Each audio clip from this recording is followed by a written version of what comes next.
Minhas amigas, meus amigos, minha querida nação, boa noite. Hoje estive dando uma passada pelos números do Brasil e fiquei apavorado. Quantia de gente passando fome. E o Meirelles e o Temer, dando nas estatísticas deles aqui, que o PIB brasileiro cresceu 1% em 2017, como já falei ontem. A atividade econômica do Brasil sobe 1,33% em 2017. Após 2 anos de recessão, aponta o Banco Central. O Banco Central, que já foi uma instituição respeitável, como a Fundação Getúlio Vargas também era uma instituição das mais respeitadas da República. Vem dando números destes aqui, sem nenhuma base que você possa estabelecer nela um sistema contábil para a nação. Porque são números inventados. A inflação que eles apresentam, eles vão nas gôndolas dos supermercados, nas lojas, e daí pegam um produto, aquele preço em relação ao preço de outro produto, em relação ao preço do mês anterior. Isso é brincadeira. Em 2017, diz a Fundação Getúlio Vargas, contribuíram para o resultado a alta de 13% na agropecuária e a de 0,3% nos serviços, além da estabilidade nas indústrias. Estabilidade nas indústrias, o que estabilizou nas indústrias? Só na indústria Maria da Penha. Essa está um progresso extraordinário. Transformação de esposas em prostitutas, maridos em cafajestes e filhos em bastardos. Essa corre extraordinariamente. É um ramo da economia socialista que começou a vigorar com a Lei Maria da Penha. Outra indústria extraordinária é a indústria da destruição da família, com os filhos erigidos em inimigos dos pais, se estes quiserem ensiná-los a trabalhar e educá-los para a vida. Estão equipados com a legítima defesa putativa contra os pais, se os pais quiserem fazer isso. São as indústrias em franco crescimento. E aí vem as indústrias da bandidagem no poder, começando pelo Ministério Público, estadual, federal. É só ver todas as cidades, os prédios suntuosos do Ministério Público. Um promotor para tudo que é bizarrice. Mas o crime aumentou 1.638% de 2003 a 2016, quando se notou esse fomento na economia da acusação penal. Procuradoria-Geral da República, prédio suntuoso, Só com o valor daquele prédio ali, você poderia ter asfaltado a Transamazônica. Estaria acudindo 10 milhões de pessoas que vivem naquela região, passando por todos os tipos de dificuldades, porque não tem estrada. E não tendo estrada, é claro que não podem nem produzir, porque não tem como transportar a produção. Mas não é só a Procuradoria-Geral da República, com Raquel Dodge, nomeada por um bandido, terrorista, genocida, ladrão do país. Ainda há pouco estava vendo aí Luiz Edson Fachin, que ocupa o Supremo Tribunal Federal como ministro, determinou mais um processo contra ele e 2 ministros seus por roubo dos cofres públicos, para o qual ele tinha nomeado Fernando Segoia, para não deixar vir à tona esse processo.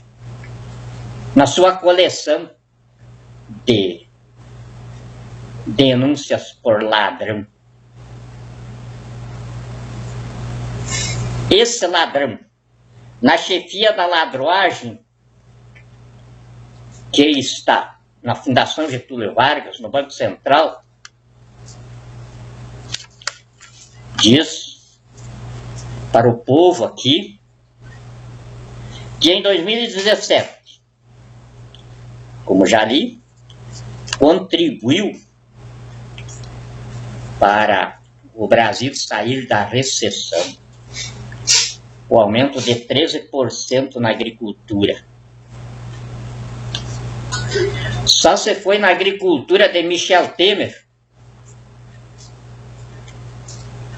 que deve ser no espaço por aí, porque não se sabe se algum dia na vida dele ele pelo menos pisou na terra. Porque os agricultores brasileiros estão falidos. Eu sei porque tem escritório da advocacia, e não são poucos os pedidos de socorro lá contra as dívidas nos bancos, que já superaram todos os mata-matas. E depois que nós brecamos o dinheiro do terrorismo no Brasil, o FCO, que dava dinheiro para os agricultores, os agropecuaristas daquela região, mudarem de credores do Banco do Brasil para o terrorismo, agora estão sem condição de renegociar. O mata-mata é a renegociação de dívida, até que não tem mais como renegociar. Chama-se mata-mata, que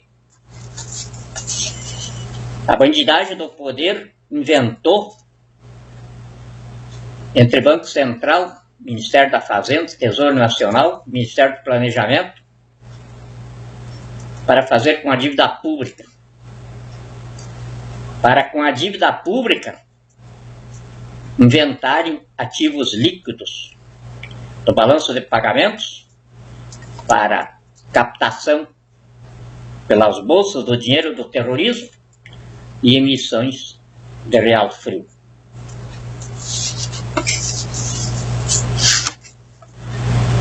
Mas imagine só uma coisa. O PIB per capita subiu 0,2% em termos reais. Termos reais significa a realidade financeira de cada brasileiro. Como é que andam as suas finanças? Porque todos os brasileiros que eu conheço, dos assalariados aos que ganham por capitais líquidos, todos eles não têm capital líquido real para produzir qualquer tipo de lucro. Imagine o que ele diz. O PIB per capita subiu 0,2% em termos reais, ficando em 31.587. A taxa de investimentos no ano foi de 15,6% do PIB, abaixo dos 16,1% de 2006. Já a taxa de poupança aumentou, indo de 13,9% em 2006 para 14,8% em 2017. Os sujeitos que inventaram isso aqui mereceriam ser rebentados a cara, porque são sem vergonhas demais. Não merecem o espaço que ocupam entre os viventes. País falido desde 2015. Não está em recessão, está em retração. A pior de todas, desde 1930, quando o mundo entrou em um processo desses por causa de guerras. Nunca mais nenhum país tinha passado por isso. Só o Brasil, agora. É só sair aí pelo interior para a gente ver os sofrimentos do nosso povo, sem estrada para transportar produtos, sem nada, o país absolutamente parado, se deteriorando em toda parte, menos os palácios da bandidagem do poder. Quem quiser ver luxo, desperdício em luxo, venha a Brasília e visite o Superior Tribunal Eleitoral, a fábrica da bandidagem comunista, terrorista, assassinos no poder. Entrem lá para ver. Parece uma nave vindo de algum outro planeta, talvez da onde vieram os extraterrestres que levantaram a pirâmide de Kelps. Quem chega aqui em Brasília, a Ilha da Fantasia, no Palácio do Planalto, no Palácio Jaburu, no Palácio da Alvorada, e dali é conduzido para os palácios da bandidagem do poder, fica pensando que chegou na superpotência mundial da riqueza, que a nação, não tendo mais o que inventar, investiu nessa extraordinária façanha de luxo do poder, que está conforme os gastos de Michel Temer no cartão corporativo sem prestação de contas, onde me passaram aqui a informação de que em 2 anos ele gastou 12 milhões de reais em shopping centers. Nesse mesmo tempo, ele fechou o hospital que atendia 600 crianças cancerosas por ano.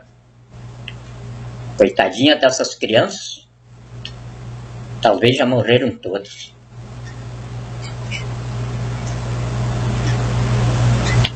E aí, os nossos economistas, como os nossos advogados,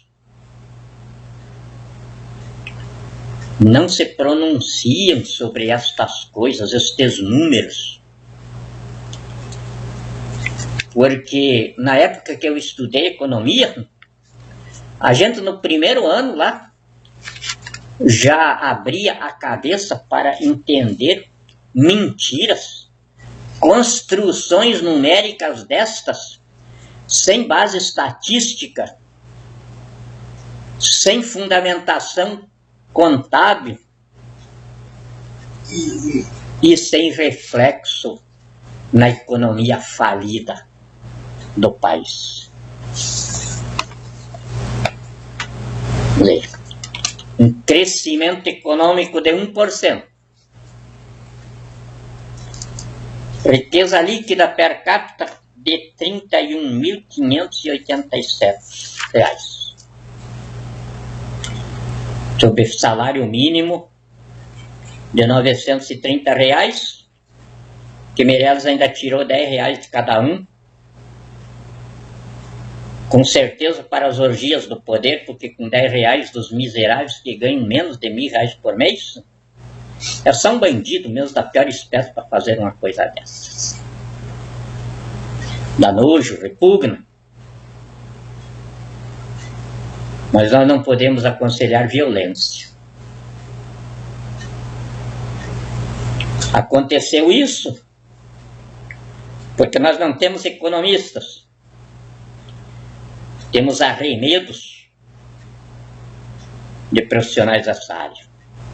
Como não temos advogados. Se tivesse pelo menos um, ainda há pouco escrevi na minha página do Face. Se tivesse apenas um, Lula não estava aí para ser recolhido à cadeia. Porque o próprio magistrado Sérgio Moro parece que cansou de esperar pelo surgimento de um advogado para tomar a defesa que cabe ao Lula. O Tribunal Federal de Recursos também parece que esgotou a espera por um advogado. O Supremo Tribunal Federal chegou quase a empreender ex officio a monstruosa falha que privilegia o Lula, deixando claro que para o advogado não entra em cogitação a natureza do crime e nem quem seja o criminoso. O advogado está para defendê-lo. Jesus Cristo é o patrono da classe, segundo João. Se alguém pecar, temos um advogado perante o Pai. Jesus Cristo o justo. E ele é a propiciação não apenas pelos nossos pecados, de quem o consulta, mas pelos pecados da humanidade inteira. Isto quer dizer, na lição do mestre, o advogado, principalmente o advogado brasileiro, está investido do mundo público como dever profissional para com a sociedade, para com a nação e para com a própria justiça e, acima de tudo, para com o direito. Não precisa ser contratado pelo indivíduo que esteja sofrendo uma pena sem ter sido corretamente defendido, ou para alguém que está em iminência de ir para a cadeia, quando o direito está gritando que não há magistrado para lhe impor essa situação. Deveria ter levantado-se um advogado no processo do Lula. O magistrado Sérgio Moro mostrando a sua grandeza ímpar. Aguardou por isso. Os desembargadores federais aguardaram por isso. E a própria bandidagem do Supremo Tribunal Federal se agitou tanto que quase bradou ao país: não vamos colocar o Lula na cadeia.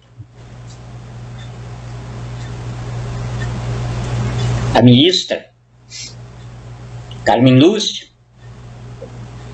professora de Direito, Universidade de Minas,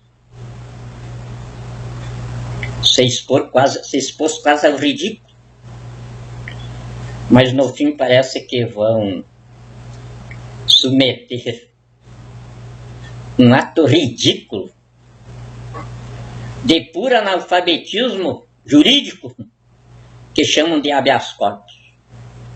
É a primeira vez na história do direito penal no mundo que alguém quer invalidar uma sentença judicial por um habeas corpus. Se isso acontecer aqui no Brasil, eu hoje sou magistrado de Estado e no exercício da magistratura de Estado, em cima desse fato, posso colocar os 11 ministros para a rua e mandar que procurem os seus direitos. Mas eu sei que não vão fazer. A ministra Carmen Lúcia está encenando muito apropriadamente o papel ridículo, e o ministro Gilmar Mendes fazendo as suas gozações de outro lado. Ele contrata um ex-ministro por 50 milhões de reais para fazer isso: anular uma sentença judicial por um habeas corpus. O que pensa um estudante de direito em frente a tais juristas, quando os seus docentes nas universidades, com certeza, estão usando isso como exemplo? Porque os verdadeiros docentes brasileiros não estão mais nas universidades brasileiras. Estão todos lecionando lá fora. Aqui estão esses alfabetizados, ou seja, analfabetizados na universidade, de onde saem com um rótulo de doutor, e aí ficam lecionando os outros na mesma universidade onde se rotularam. Eu tenho 4 netos que saíram desse jeito. Estão estudando agora. Pegaram o diplominha de bacharel, a carteirinha da OAB, pegaram ainda antes de sair com o rótulo da universidade. Não estão trabalhando em nada, estão estudando. E eles me informam que já estão bastante adiantadinhos na ciência do direito. Acredito que com mais uns 5, 6 anos eles estejam aptos a trabalharem comigo, porque o escritório que eu montei é para eles.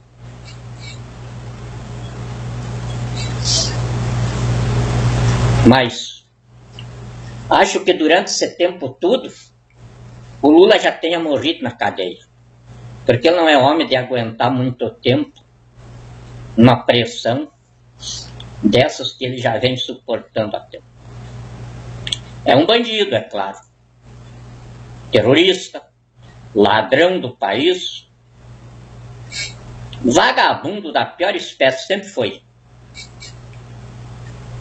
Mas o advogado, pelo munus público que ele tem, não pode indagar sobre isso, porque quem tem de indagar sobre essas coisas é a polícia, que já fez essas indagações e o apresentou como ele é.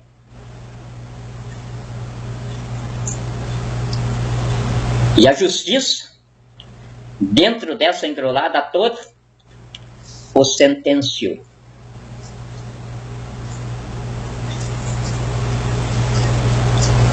Estou trazendo isso como exemplo da situação do povo brasileiro inteirinho sob as garras dessa bandidagem terrorista, genocida, ladrões do país, vagabundos da pior espécie. Só sabem roubar, matar e destruir a pátria. E estamos numa situação sui generis na história da vida civilizada, com as Forças Armadas comandadas por um bandido, terrorista, genocida, ladrão de país. A Polícia Federal, chefiada pelo mesmo bandido. A Procuradoria-Geral da República, chefiada pelo mesmo bandido. O Supremo Tribunal Federal, absorvido pela mesma corporação de bandido, através dos dois ministros, entre aspas, que ele recebeu, escolhidos e nomeados por esse bandido. Se tivesse um ministro, não precisa ser de notável saber jurídico, mas que precisasse ser de ilibada conduta, identificado por hombridade, honradez e caráter, que quer dizer homem no pedaço, teria se levantado e dito: aqui nesta corte, bandido não manda. Seriam 9 heróis que a nação brasileira cultuaria pelos séculos afora. Mas não, receberam de braços abertos. E o último, inclusive, era advogado do PCC, organização que se legalizou em São Paulo quando Michel Temer era secretário de Segurança Pública lá. Hoje vi a notícia aí de que lá na minha terra, Mato Grosso do Sul, que eu sou gaúcho, ou seja, matucho, porque também me considero filho adotivo do Mato Grosso. Mato Grosso do Sul e Mato Grosso do Norte. Não existe Mato Grosso do Norte, mas para dividir a coisa a gente tem que dizer assim. Esteve lá, na cidade inclusive do meu saudoso e querido amigo Pedro Pedrociano, que tenho certeza está lá no céu sob a direção de Deus, inventando obras, criando estados, como ele criou Mato Grosso e criou Mato Grosso do Sul. Em seu último governo, comigo, na sua assessoria especial de gabinete. Vem o sujeito, indigno do sorriso de uma criança, porque quem fechou o hospital de câncer e colocou à morte, à míngua, mais de 600 crianças cancerosas, esse sujeito é um monstro. E vem dizendo que foi recebido pelas crianças lá do meu estado. Isso só aconteceu porque eu não estava lá.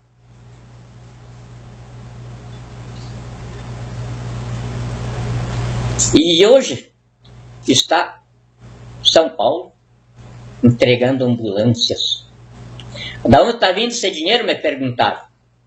Esse dinheiro não está vindo de lugar nenhum. É emissão de real frio. Como eu já expliquei ontem, assistam o vídeo que já está dito lá. Como eles fabricam dinheiro. Se fosse dinheiro de verdade, nós não estaríamos em depressão econômica.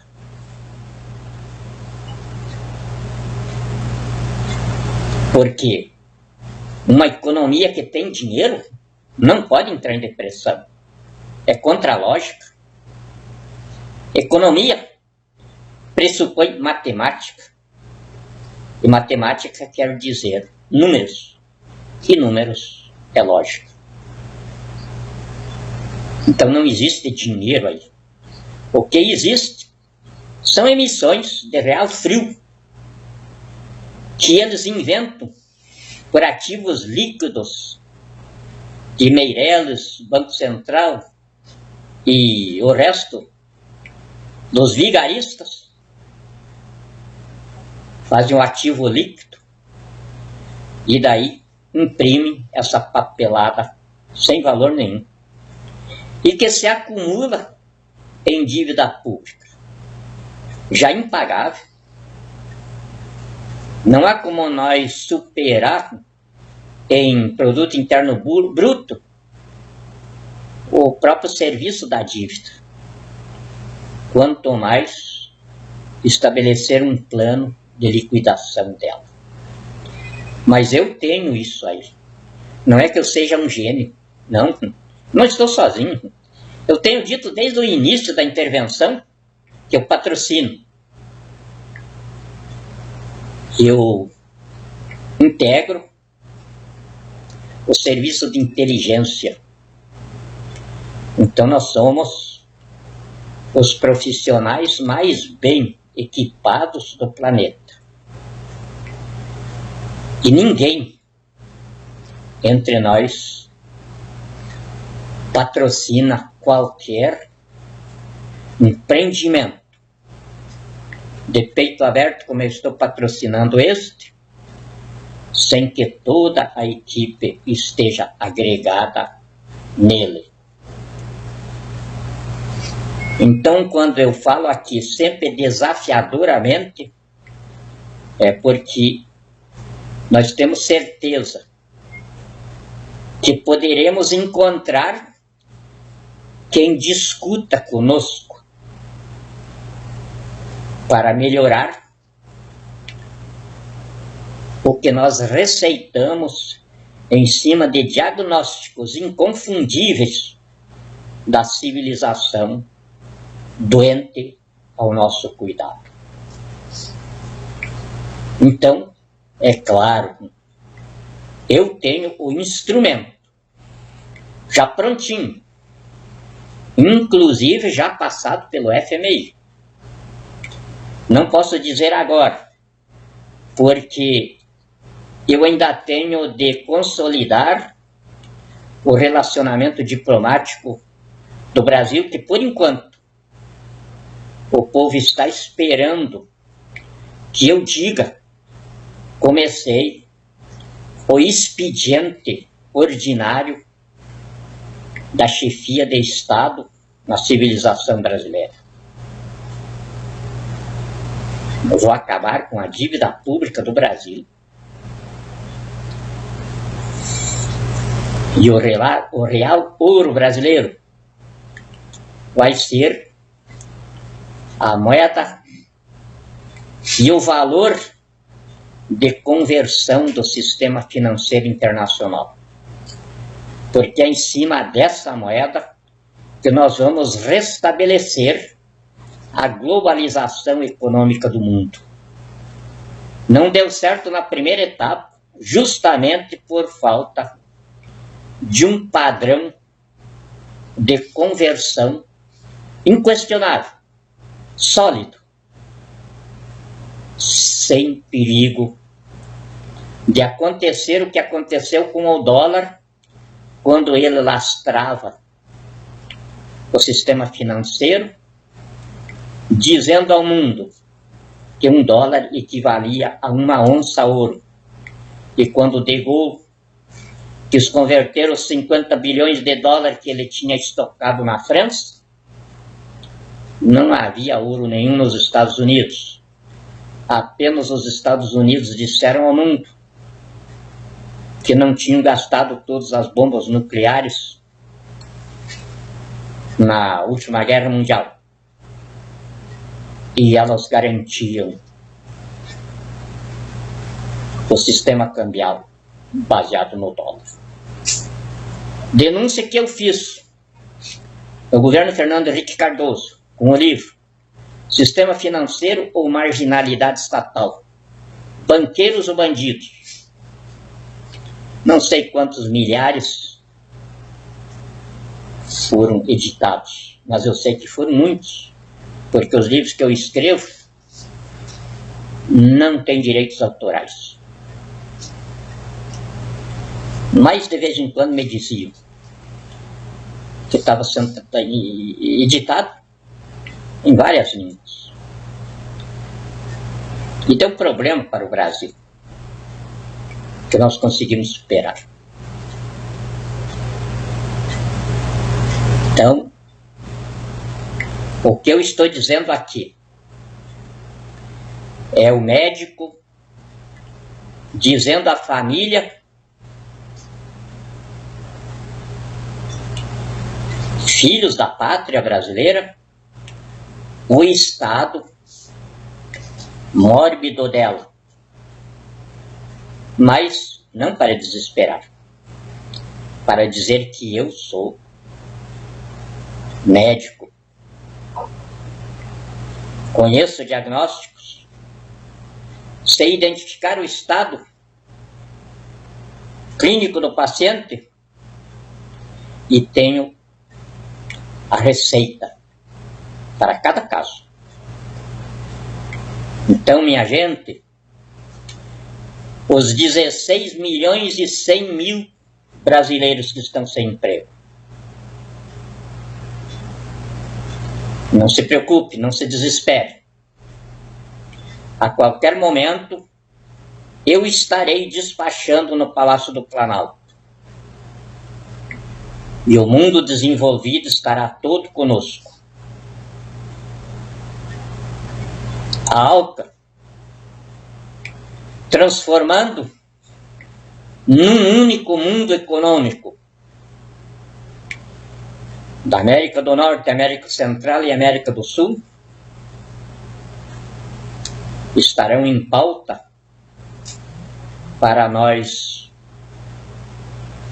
dar assento a essa nossa união continental. E é por isso que eu estou engolindo sapo. É por isso que eu estou engolindo cobras. Porque não posso tomar medidas violentas. Temos de passar por isso. E se o Temer continuar do jeito que está continuando,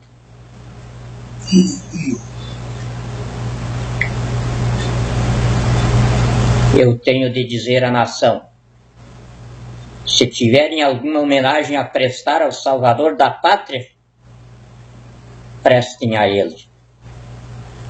Eu apenas fui o artífice de bastidores para que o mundo comece um tempo novo em que o bom senso substitui as armas.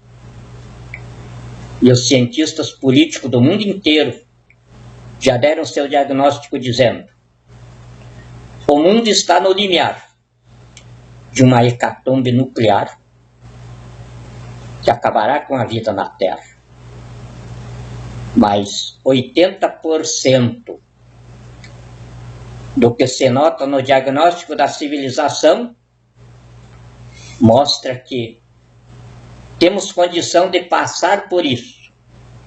E se passarmos, a humanidade vai ter um longo período de paz de progresso e de qualidade de vida.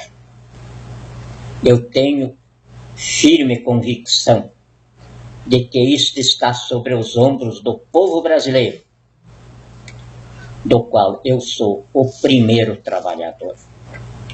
Deus abençoe a todos e abra os vossos pensamentos para que comecemos encontrando formas de progredir, formas de ficar rico, porque somos o povo dono do maior patrimônio do planeta. Muito obrigado.